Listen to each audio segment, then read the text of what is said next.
Λοιπόν, φίλε, θα σου δείξω.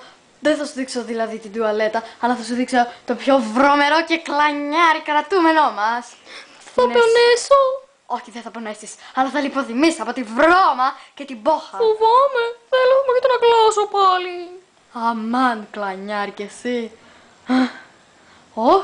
Έπρεπε να ήταν κλειδωμένα. Το σκάσε που να πάρει. Θα κλάσω το φόβο μου. Τώρα δεν θα έχουμε κολόνια. Φίλε, το μουστάκι σου έφυγε.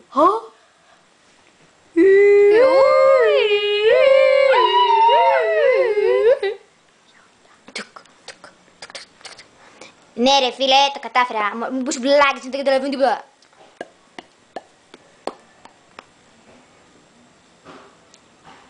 Στο δρόμο κοντά στούπι που μου κλάσας και τη μούρη. Άσε λίγο τους κλανιάρες. Και τώρα φύγε.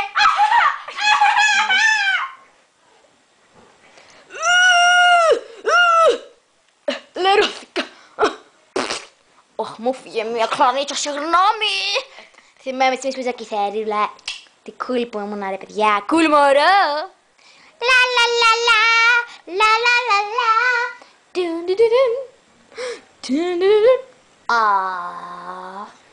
Αλλά δεν είχα πλήρως στιγμές, περισσότερες στιγμές της ζωής μου έκλανα. Καβούρο πάτη φτιάχνω και γελάω τρολολο. Τουρουρου. Κύριε Καβούρισα, κλάσω εγώ. Κλάσω. Κάτι λιγμένο θα φάγει ο τύπος. Πω, λιγμένο. Σε έκανα γιαούρτι, έκανε τυρί, κάτι τέτοιο. Γεια σου, Μπομπ. Γεια. Λοιπόν, τι τραγουδάς? Το αγαπημένο μου τραγούδι. Έχεις ποτέ λιγμένο? Το κακάκι θα κόψω στη μέση.